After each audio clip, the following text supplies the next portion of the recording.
What's up, everybody? Welcome back to another Drums and Drams whiskey review. My name is Cameron, and today I'm going to be taking a look at the 2022 edition of Woodford Reserve's Batch Proof Bourbon. All right, so it's worth pointing out at the beginning of this video that Woodford Batch Proof is one of my favorite and most anticipated releases every year. Going back to the 128.3 proof, which was the first release in the new bottle design, I absolutely love this stuff. I got a lot of cherry on it, a lot of chocolate, and if you want to check out that review, which was in the old Drums and Drams setup, so don't judge me too hard, I will link that above with a link card and also in the description of this video. And moving on from there, the 119.8 proof release, which is something that I have not formally reviewed here on the channel. It's another one that I just I loved. Lower proof, a little more refined, a little more of an oak quality there. This stuff was equally as fantastic as the 128.3. And now we are on to the 118.4, which is again the 2022 release. I have high hopes for this thing. I've had a few sips out of this bottle already. A little bit of air in the bottle, so I feel like this is going to be a fair review. Let's go ahead and head on over to the bottle breakdown. All right, so bottle breakdown for this Woodford Batch Proof 2022 release. The age is unfortunately not stated for this. Proof is coming in again at 118.4, which is 59.2% ABV. The mash bill for Woodford Batch Proof is 72% corn, 18% rye, and 10% malted barley. The distillery, of course, is Woodford Reserve, which is owned by parent company Brown-Forman. SRP on these bottles is around $130. And finally, secondary markup is not that much. Generally, it can be found between $160 and $200. So that is the setup for this year's release of Woodford Batch Proof. I'm so excited about this. It has the signature, extremely dark color of all of these Woodford Batch Proof bottles. Let's go ahead and check this thing out on the nose.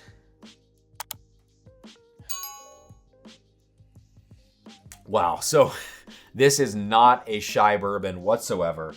This thing is jumping out of the glass at me. The first thing that I'm getting, which is sort of the thread between all of these bottles, is a really nice and sweet and rich Luxardo cherry note. Lots of dark cherry on here. I'm also getting some chocolate, which is something that I also picked up in my 128.3 proof review.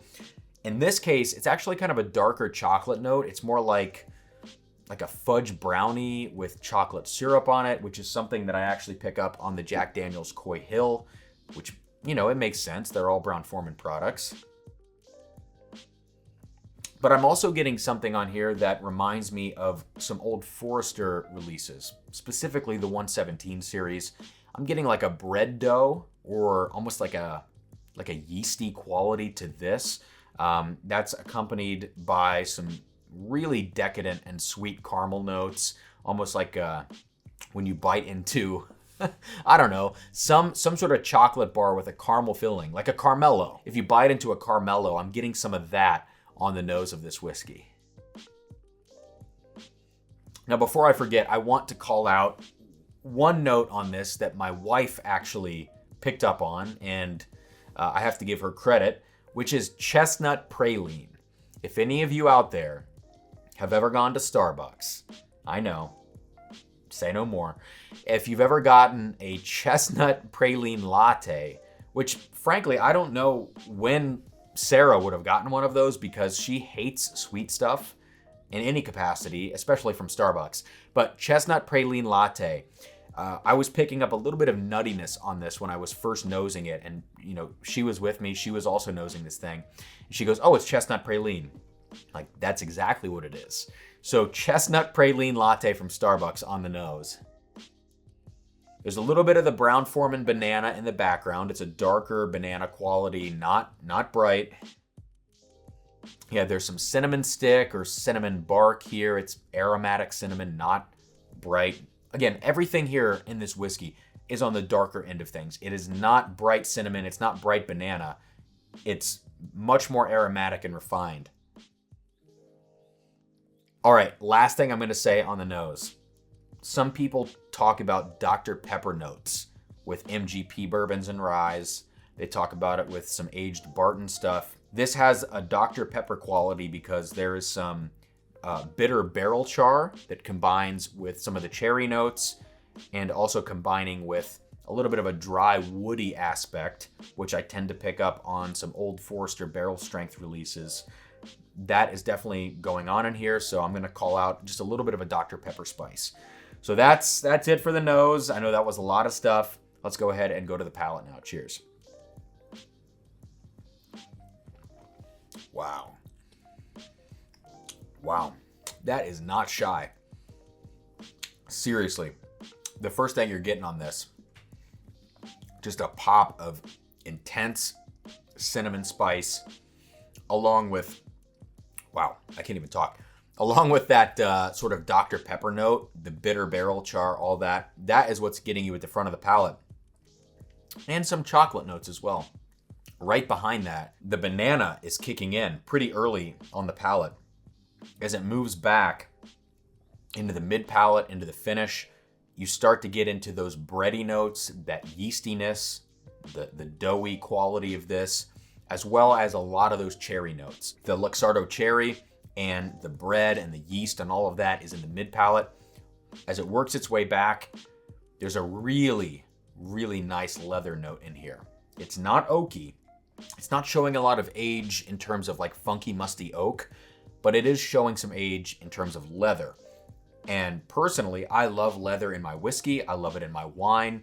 I think it's a really nice note, and it's adding a great dimension to the finish of this whiskey. So let's go in for a second sip. Cheers. Yeah. Once your palate acclimates to all of that intensity and spice, more banana, more cherry, and more chocolate. So sweet fruits, dark fruits, and also that fudge brownie and chocolate note is so present on the palate. I've got to say, between those notes, which I adore, I don't love bright banana, but a dark banana note that kind of accompanies some other things, along with cherry, which of course I love, and chocolate, which of course I love, and whiskey. Those things combined with the drinking experience here, which is driven by cinnamon and oak spice and barrel char, but not bitter barrel char. Long finish, long development. This is fantastic stuff. I mean, I don't want to sit and like rant and rave about this, but I truly believe this is one of the most underrated releases every year. And I feel like this release is going to be the point at which this Woodford batch proof starts to get its due on the market. So, all right. Anyways, last sip, and then we're going to go and wrap this video up.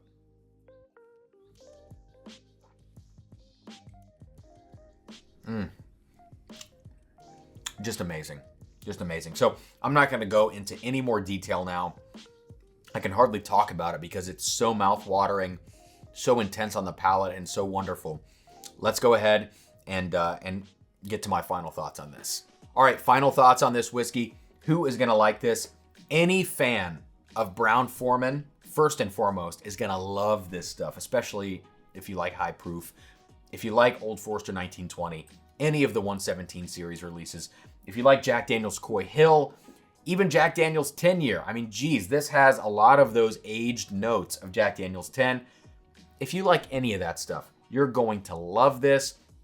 Fans of Stag Jr., fans of any Lucky 7 releases or aged Barton or aged and high proof MGP, come on, you're all gonna like this stuff. Who is not gonna like this bottle? Few and far between. I mean, I think if you want something around 90 proof, something relaxed and chill, this might not be for you. I will say if you don't like banana notes in your whiskey, this could be a little off-putting to you, which for me, 18 months ago when I wasn't a big fan of banana in my whiskey, I might not have enjoyed this quite so much. Value on this, at SRP, I think it's a pretty even value. $120, $130.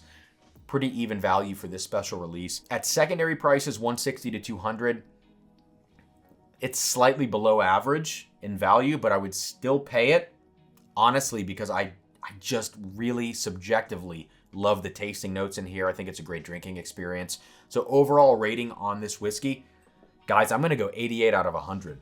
This is a B+. This is a freaking awesome whiskey. Please, if you have the chance to pick this up, you know, at a reasonable price point, do not hesitate. Pull the trigger on this, especially if you enjoy the things I talked about. If you're a Brown-Forman fan, this is a must-have whiskey for you.